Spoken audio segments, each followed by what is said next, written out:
क्या सास ऐसी भी होती है?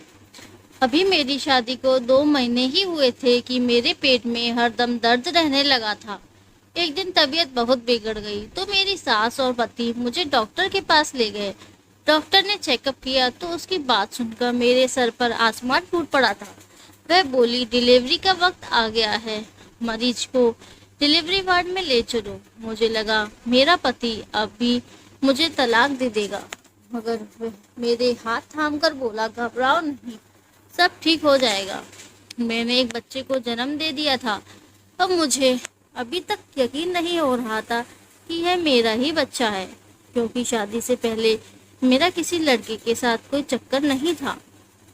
मैं उस बच्चे से बिल्कुल भी प्यार नहीं करती थी और असल में मुझे हैरानी तब होती थी जब मेरी सास मेरे सामने हाथ जोड़कर माफी मांगती और रोती जाती थी। एक दिन उसका राज मालूम करने के लिए मैंने सास के मोबाइल से अपने पति को मैसेज कर दिया। पति का जवाब पढ़कर तो मैं हैरान हो गई, क्योंकि मैं आईने के सामने खड़ी अपनी मुरझाए हुए वजूद को देख रही थी। मेरी आंखों के नीचे हल्की हल्की काली लकीर बन चुकी थी। सर के बाल भी सफेद होने लगे थे और रंग भी ऐसा हो गया था कि देखकर दिल परेशान हो जाता था। मैं काफी मोटी भी हो चुकी थी, जबकि मेरे कमरे में लगी तस्वीरों में तो मैं पहचान ही नहीं जाती थी। नर्म नाजुक चेहरा, मौलाना सितारों की तरह वो रोशन आंखें। मैं अब हर वक्त परेशान रहने लगी थी, क्योंकि मेरे उम्र की लगभग सभी लड़कियों की शादी हो चुकी थी, जबकि मैं अभी तक कुंवारी थी। मेरी माँ मुंह से तो कुछ नहीं कहती थी, लेकिन मुझे मालूम था कि वे अंदर ही अंदर मेरे लिए परेशान रहती थी। मैं आईने के सामने खड़ी थी जब भाभी की आवाज आई। वह बोली, रूपाली आ जाओ, चाय बन गई है। सब साथ बैठते हैं। मैं भी उनके साथ चल पड़ी थी। भाभी तेज तेज चलती थी, जबकि मैं लंगड़ा कर चलती थी। वह आगे निकल गई तो पीछे मुड़कर मुझे देखकर हंसते हुए बोली, जब से तुम्हारा भतीजा 2 साल का हुआ है, मुझे हर काम जल्दी जल्दी करने की आदत पड़ चुकी है। आ जाओ मेरे साथ। भाभी ने मेरा हाथ थाम लिया था। मैं साथ चलते हुए बोली, अंजलि, तुम मुझसे जो उम्र में छोटी हो ना। उसने इस बात पर सर हिला दिया तो मैं बोली, तुम्हारी शादी तो 5 साल पहले ही हो चुकी है, क्योंकि तुम बहुत असील हो। देखो, मैं आज तक अपने माँ बाप पर बनी बैठी हूँ, क्योंकि मैं लंगड़ी भी हूँ और मोटी भी। अंजलि एकदम परेशान हो गई। वह बोली, चुप कर रूपाली, ऐसी बात ही नहीं करते।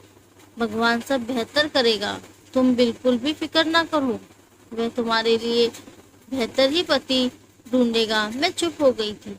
शाम को मैं अपने कमरे में बैठी रामायण पढ़ रही थी जब मेरी भाभी भागती हुई कमरे में दाखिल हुई। वह बोली, रूपाली, जल्दी से कोई अच्छा सा ड्रेस पहनकर बाहर आ जाओ, तुम्हारे लिए एक नया रिश्ता आया है।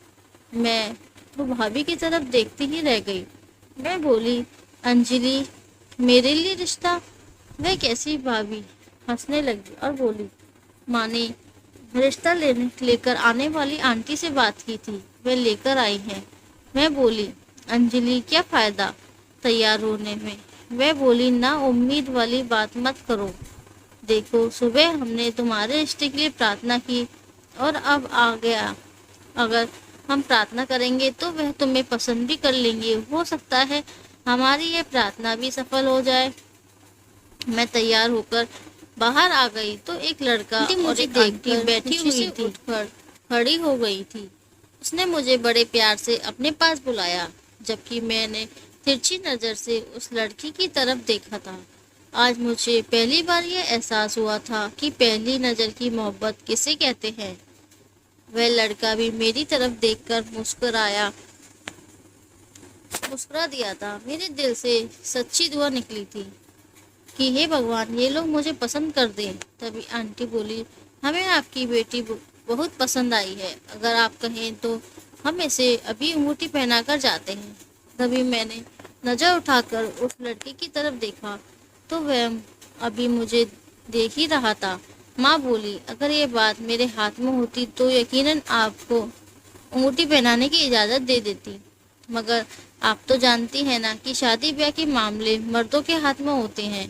रूपाली के पिताजी जब ऑफिस से वापस आ जाएंगे तो उनसे बात करके मैं आपको कॉल कर देती हूँ। वह लोग चले गए थे मगर मेरा दिल अभी तक बेहद धड़क रहा था। फिर यह हुआ, सारे फैसले भगवान ने अपने हाथ में ले लिए हैं। दोनों तरफ से ही हाँ हो गई थी और सिर्फ 1 महीने बाद ही शादी की तारीख भी तय हो गई थी। मैंने अपने घर वालों को सख्ती से मना कर दिया था कि मुझे धूमधाम से शादी नहीं करनी। मेरे दिल में यही डर था कि लोग मुझे देख के हंसेंगे। मेरे घर वालों ने भी मेरी इस बात को मान लिया था और बिल्कुल वैसा ही किया जैसे मैंने कहा था। घर वालों ने शादी के जोड़े में मुझे विदा किया था और मैं रोहन की दुल्हन बन चुकी थी। मैं बहुत खुश थी। थोड़ी देर बाद ही रोहन भी कमरे में आ गया था। वह भी बहुत खुश लग रहा था। उसने मुझे मुंह दिखाई रस्मों पर अंगूठी पहना दी और बोला, रूपाली, आज मैं बहुत खुश हूँ कि तुम मेरी जिंदगी में शामिल हो चुकी हो। जबकि मुझे अभी तक इस बात पर यकीन ही नहीं हो रहा था। ऐसे कैसे हो सकता है कि वह एक मोटी सी बेरौनक लड़की को पाकर खुश हो गया। मैं बोली, मुझे एक बात पूछनी थी। आप मुझे यह बताइए कि आपने मेरे साथ शादी क्यों की। वह मेरे सवाल पर हंस दिए। वह बोले, जाहिर सी बात है, तुम मुझे अच्छी लगी इसलिए मैंने कर ली शादी। मैं सवाल से ही सवाल निकाल रही थी। रोहन का जवाब सुनकर मेरे मुरझाए हुए दिल को सुकून मिल जाए। मैं बोली, मुझमें क्या पसंद आया था आपको। वह बोले, तुम्हारी ओरिजिनलिटी, तुम जैसी हो वैसी ही हमारे सामने आ गई थी। तुमने खुद को मेकअप करके पर्दे में नहीं छुपाया था। मैंने मुस्कुरा दी थी। मेरी शादी के बाद ही खूबसूरत लम्हे शुरू हो गए थे। मेरा पति मुझ पर जान न्यौछावर करता था, जबकि मेरी सास तो मेरा अपना माँ बाप की तरह ही ख्याल रखती थी। मैं बेहद मोटी हो चुकी थी। रोहन के साथ मैं बिल्कुल भी जचती नहीं थी, इसलिए मैंने सोचा कि डाइटिंग शुरू कर दूं। मगर मेरे सास ने साफ मना कर दिया और बोली, अगर तुम स्मार्ट हो गई ना तो रोहन को बिल्कुल भी नहीं अच्छी लगोगी। ये बात सुनकर मैं हैरान हो गई। खैर, हर शाम मेरी सास रोहन के आने से पहले मुझे कुछ ना कुछ मीठा जरूर खिलाती थी, जो कि मैं उनकी मोहब्बत समझकर खा लिया करती थी। आज मेरी सास ने मुझे केक खिलाया था, जिसे खाते ही मेरे पेट में जोरों से दर्द शुरू हो चुका था। अब तो हर रोज ऐसा ही होता था। मेरी सास जब भी मुझे कुछ मीठा खिलाती थी तो मेरे पेट में दर्द शुरू हो जाता था। जब तक रोहन घर आते तब तक मैं दर्द से परेशान हो जाती थी और फिर वह सारी रात मेरे लिए जागता रहता था। यूँ हम दोनों को एक दूसरे के साथ बैठकर बहुत सारी बातें करने का मौका भी नहीं मिलता था।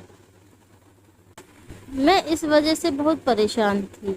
मैंने सोचा, क्यों ना मैं अपनी सास का दिया हुआ मीठा खाऊं ही नहीं, क्योंकि मुझे अपनी सास पर शक होने लगा था कि शायद वह मेरी और रोहन की प्यार से जलने लगी थी और हमें एक दूसरे से दूर रहने की कोशिश कर रही थी। मेरी सास मेरे लिए कस्टर्ड बनाकर लाई थी तो मैं बोली, माँ जी, मैं इसे अपने कमरे में जाकर खा लूँगी।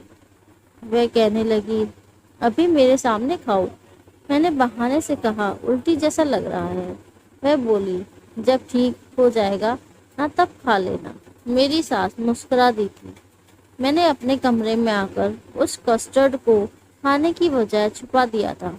मुझे लगा था कि आज मेरे पेट में दर्द नहीं होगा, मगर मेरा अंदाजा गलत निकला था। मेरे पेट में दर्द शुरू हो चुका था और आहिस्ता आहिस्ता वह बढ़ने लगा था। मैं दर्द से कराने लगी थी। मेरी सास मेरे कमरे में भागकर आई और बोली, क्या बात है बेटी। मैं रोते हुए बोली, रोहन को बुला लो, मेरी तबीयत बहुत खराब है।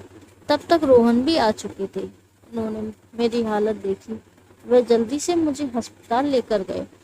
मेरी सास मुझे दिलासा देती रही, अस्पताल पहुंचकर मुझे इमरजेंसी वार्ड में एडमिट कर दिया गया। डॉक्टर ने चेकअप किया तो बोला पेशेंट की डिलीवरी का समय आ गया है, पेशेंट को डिलीवरी वार्ड में लेकर चलो। मैं हक्का बक्का हो गई थी और उस डॉक्टर की तरफ देखती रह गई। मैं चिल्लाई और बोली, यह नामुमकिन है क्योंकि मेरी शादी को तो अभी सिर्फ 2 महीने ही हुए थे। मुझे लगा था कि मेरा पति अभी मुझे तलाक दे देगा, इसलिए मैं बहुत डर गई। मैं गुस्से से बोली, रोहन मुझे अस्पताल से ले चलो, मुझे नहीं करवाना यहाँ इलाज। ये डॉक्टर पागल है, मुझ पर इल्जाम लगा रहा है। लेकिन मेरा दर्द अब धीरे धीरे बढ़ता जा रहा था। मैं सीखने लगी थी। रोहन ने जल्दी से मेरा हाथ थाम लिया और बोली, घबराओ नहीं, सब ठीक हो जाएगा। वह सब बाहर चले गए। मेरे डिलीवरी का वक्त शुरू हो गया था। 2 घंटे की कोशिश के बाद मैंने एक बच्चे को जन्म दिया था, मगर मुझे अभी तक यकीन नहीं आ रहा था कि यह बच्चा मेरी जना है। लेकिन मैंने अपनी आंखों से अपने बच्चे को पैदा होते हुए देखा था, इसलिए मुझे यकीन करना ही पड़ा कि मैं दुख और गम से बेहोश हो चुकी थी। मुझे समझ ही नहीं आ रहा था कि मैं रोहन का सामना कैसे करूंगी। वे शायद अब मुझे तलाक दे देगा। बिरादरी में मेरी कितनी बेइज्जती होगी। यही बातें सोच सोच कर मैं रोने लगी थी। थोड़ी देर हुई थी कि रोहन और मेरी सास कमरे में आ चुके थे। दोनों बहुत खुश लग रहे थे। मेरी सास ने मुझे मुबारकबाद दी और बच्चा मेरे सामने करके बोली, देखो वह बहू बेटा हुआ है, यह तो हूबहू तुम पर गया है। मैंने मुंह फेर लिया था।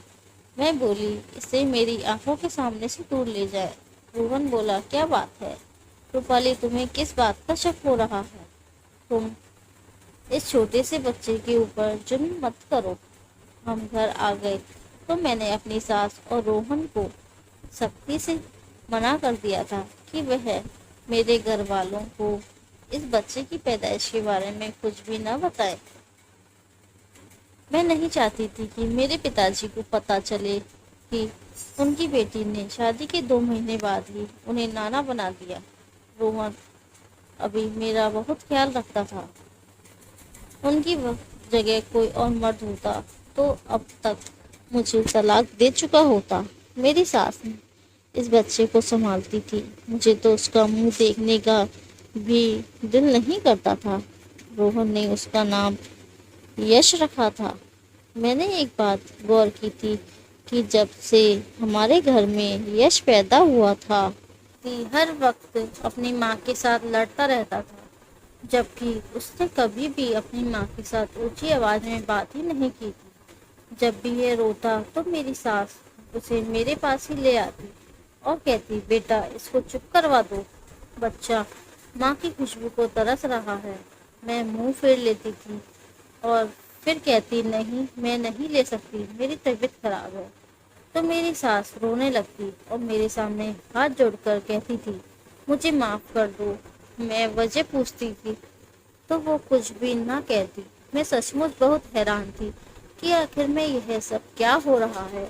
एक दिन मैं अपने कमरे में लेटी हुई थी। रोहन जब ऑफिस से लौटे तो मेरे सास के पास सास की बोलने की आवाज आने लगी थी। वह बहुत ऊंचा बोल रही थी। ऐसा मालूम होता था जैसे बहुत गुस्से में बोली, मेरी बूढ़ी हड्डियों में इतनी ताकत नहीं है कि मैं इस बच्चे को संभाल सकूं। इसकी माँ को कहो बच्चा संभालना है तो संभाले, नहीं तो हम बच्चा के लिए दूसरी माँ ले आएंगे। तभी रोहन की गुस्से से भरी आवाज सुनाई थी। वह कह रहा था, माँ यह सब आपकी वजह से हुआ है। आप अगर वह सब ना करती जो आपने किया तो यकीनन हालात इससे अलग ही होते। मेरी सास रो रही थी। थोड़ी देर बाद रोहन ने अपने कमरे में आया तो मैं थोड़ी देर बैठी। मुझे लगा कि वह मेरे साथ लड़ाई करेंगे, मगर वह मुस्कुरा कर बोले, रूपाली इस गुलाबी रंग के सूट में तुम बहुत खूबसूरत लग रही हो। मैं मुस्कुराई। मेरी जिंदगी रोहन के दम से रोशन हो चुकी थी। मैं बच्चे को जन्म देने के बाद बहुत स्मार्ट हो चुकी थी। मैं खुश थी, लेकिन अब मुझे अपनी सास पर शक हो गया था। मुझे लगने लगा था मेरी सास मुझे जो हर शाम मीठा खिलाया करती थी, कहीं उसी की वजह से मेरे घर बच्चे की पैदाइश तो नहीं हुई है। क्योंकि जब से बच्चा पैदा हुआ था, मेरी सास ने मुझे कुछ भी मीठा नहीं खिलाया था। रोहन ने यश के लिए आया का इंतजाम कर लिया था। अब ज्यादातर यश को आया ही संभालती थी। एक शाम को मैं सोकर उठी तो आया बोली, जी मैम साहब, आपकी सास पागल पागल है क्या? मैं बोली, नहीं तो, लेकिन तुम ऐसा क्यों कह रही हो?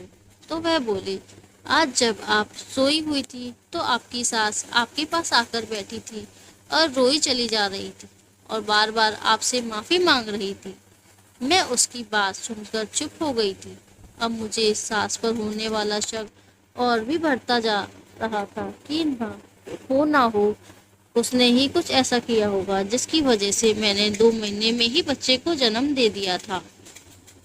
मैंने आया से कह दिया था, तुम अब मेरी सास पर नजर रखना, वह दिन भर जो कुछ भी करती है मुझे एक एक बात आकर बताना। वह मुस्कुराकर बोली, जी मैम साहब, मैं तो आपकी ही वफादार हूँ। फिर अब मेरे दिल को थोड़ा बहुत सुकून मिल गया था, क्योंकि मुझे लगता था कि यह काम वाली औरतें ही बहुत अच्छी जासूस हुआ करती हैं। रोहन स्टडी रूम में थे। वे अपने ऑफिस के काम उसी रूम में बैठकर किया करती थी। मैंने उनके लिए चाय बनाई और वहीं लेकर गई। मैंने सोचा कि चलो 2 पल बैठकर अपने पति से बात कर ली जाए, लेकिन मैंने जैसे ही दरवाजा खोल और देखा, उनके हाथ से छूटकर कुछ फोटो जमीन पर गिर गए, बिखर गए थे। मैंने उस पर नजर डाली तो फोटो में रोहन मुस्कुरा हुआ खड़ा था और साथ में कोई खूबसूरत लड़की खड़ी थी जिसने रोहन के हाथ को मजबूती से थामा हुआ था। इससे पहले कि मैं उस लड़की की शक्ल देख पाती, रोहन ने वह फोटो उठा लिए थे। मुझे एक पल के लिए शक हुआ था कि शायद मेरा पति मुझे धोखा दे रहा था और यह एक ऐसी बात थी इसके बारे में मैंने कभी सोचा भी नहीं था। मुझ पर तो कयामत ही टूट पड़ी थी। रोहन जल्दी से उठा और बोला, आओ रूपाली, मेरे साथ बैठो। मगर मैं सर पकड़कर कह रह गई थी क्योंकि मेरा सर दर्द से फटा जा रहा था। इस सदमे ने मुझे अंदर से हिलाकर रख दिया था। मैं उल्टे कदमों से वापस लौट आ गई थी और अपने कमरे में आकर लेट गई थी। मैं बहुत परेशान थी और रोते हुए कब सो गई थी मुझे मालूम ही नहीं पड़ा था। मैंने नींद में भी बहुत बुरे सपने देखे। हर सपने में मैंने यह देखा कि रोहन मुझसे दूर जा रहा था। मैं रोहन की आवाज़ सुनकर ही उठी और हड़बड़ा कर बैठी थी। रोहन बड़ा परेशान लग रहा था। मैं बोला, क्या बात है रूपाली, तुम नींद में बार बार रो क्यों रही थी? मैं वैसे ही परेशान थी, इसलिए कोई जवाब ही नहीं सोच रहा था। मैं बोली, कुछ नहीं, बस पूरा सपना देख लिया था। रोहन बोला, तुम मुंह हाथ धो लो, मैं तुम्हारे लिए खाना लेकर आता हूँ। रोहन कमरे से बाहर चला गया तो मेरी नज़र पानी की जग पर पड़ी। उसमें पानी नहीं था, जबकि प्यास से मेरे गले में कांटे चुभ रहे थे। मैं भी जग उठा कर रोहन के पास पीछे ही चल पड़ी थी, लेकिन मेरे कदम किचन से आती हुई आवाज़ सुन के रुक गए थे। माँ जी रोहन के साथ कुछ बातें कर रही थी, जिसके जवाब में रोहन बोला, मुझे दुनिया वालों की कोई परवाह नहीं है। हाँ, मैंने दूसरी शादी की है, इससे मैं दिलों के जान से मोहब्बत करता हूँ। मैं नहीं रह सकता उसके बगैर। ये बातें हथौड़े की तरह मेरे लिए दिल पर बरस रही थी। क्या रोहन ने दूसरी शादी की है? मेरे आंखों से आंसू बहते जा रहे थे। मैं फिर उल्टे कदम वापस लौट आ गई थी। कमरे में जब रोहन वापस आया तो मुझे देखकर दंग रह गया। वह बोला, रूपाली, जब मैं कमरे से गया था तब तुम संभल चुकी थी और अब फिर से तुम्हारा चेहरा मायूस लग रहा है। मुझे बताओ, हुआ क्या है? किस बात की टेंशन ले रही हो? दिल तो कर रहा था कि मैं कह दूं कि रोहन, आपकी दूसरी शादी का दुख मुझे अंदर ही अंदर मार रहा है, मगर मैं चुप रही। मैंने रोहन से नींद की गोली मांगी। मैं बोली, अगर मैं जागती रही तो आज मेरा दिमाग फट जाएगा। रोहन ने मुझ कुछ भी कहे बिना मुझे गोली थमा दी। न जाने मैं कितने घंटे सोती हुई थी। सुबह जब मेरी आंखें खुली तो रोहन ऑफिस जा चुका था। मैं बाहर आ गई। अभी तक मेरा दिमाग फट रहा था। तभी मेरी नज़र मेरे सास के मोबाइल पर पड़ी। वह सोफे पर पड़ा हुआ था। मैंने मोबाइल उठाया और रोहन के स्टडी रूम में आ गई। मैंने रोहन के नंबर पर मैसेज किया था, रूपाली का क्या करना है। इस मैसेज को सेंड करने के बाद मेरे दिल की धड़कन बहुत तेज हो गई थी। मेरा दिल बहुत घबरा रहा था। मेरे आंखों के सामने अंधेरा सा छा गया था। इतनी देर में ही रोहन की कॉल आ गई। फोन बजने लगा तो मेरे दो हाथ थर-थर कांपने लगे। मुझे कुछ समझ ही नहीं आ रहा कि क्या करूं, मगर इतनी देर में फोन बंद हो गया तो मैंने चैन की सांस ली। लेकिन एक बार फिर से मोबाइल बजने लगा था। जब तीसरी बार कॉल आई तो मैंने फोन उठा लिया। फोन से रोहन की गुस्से वाली आवाज बाहर आ रही थी। माँ, आप रूपाली की जान को छोड़ क्यों नहीं देती? उसने क्या बिगाड़ा है आपका? अपने पसंद से शादी की थी। आपके बेटे ने जो भी सजा देनी है मुझे दो, रूपाली को नहीं। आपको याद है ना, 2 साल पहले मैंने रूपाली से मोहब्बत करके शादी की थी, जबकि आप चाहती थी कि मैं आपकी सहेली की बेटी के साथ शादी कर लूं। लेकिन मैं राजी नहीं हुआ और आप भी अपनी जिद पर अड़ी हुई थी। मजबूरन मुझे रूपाली के साथ कोर्ट मैरिज करनी पड़ी थी। मैं जब दुल्हन बनाकर उसे घर ले आया तो आपने हर तरह से हमें अलग करने की कोशिश की। हम दोनों के दरमियान गलत फहमियाँ पैदा की और जब इन सब से भी आप हमें अलग ना कर पाए तो आपने रूपाली का एक्सीडेंट करवा दिया कि वह मर जाए। लेकिन माँ, मैं सोचता हूँ कि आपका दिल इतना पत्थर दिल कैसे बन गया था। एक जिंदा इंसान की जान लेने के लिए तो बहुत ज़्यादा हौसले चाहिए होता है ना। रूपाली उस हादसे में पूरी तरह से जख्मी हुई थी। यहाँ तक कि डॉक्टर भी हैरान थे कि पेशेंट बच कैसे गई, मगर वह कोमा में चली गई थी। और जब आपको मालूम पड़ा कि वह माँ बनने वाली है तो तब पहली बार आपको अपनी गलती का एहसास हुआ था। तब आपने मुझे सारा सच बता दिया था। आपको याद है ना, मैंने भी कई महीने तक आपसे बात नहीं की थी। रूपाली बच्चे की वजह से जल्दी ठीक हो गई थी। वह कोमा से बाहर तो आ गई, लेकिन उसकी याददाश्त चली गई थी। वह यही समझती थी कि मेरी अभी तक शादी नहीं हुई। इसके लिए उसके माँ बाप उसे अपने साथ ले गए थे। माँ, आप भी जानती हैं कि 6 महीने बाद जब रूपाली की भाभी का कॉल आई थी कि आप रूपाली को फिर से शादी करके ले जाइए, क्योंकि उसे लगता है कि मेरी शादी नहीं हुई है, इसलिए वो डिप्रेशन की शिकार हो रही है। उस दिन मैंने आपसे बात की थी और कहा था हम इसके लिए रिश्ता लेकर जाते हैं। जब रूपाली शादी करके हमारे घर आई तो आप उसका बहुत ख्याल रखती थी।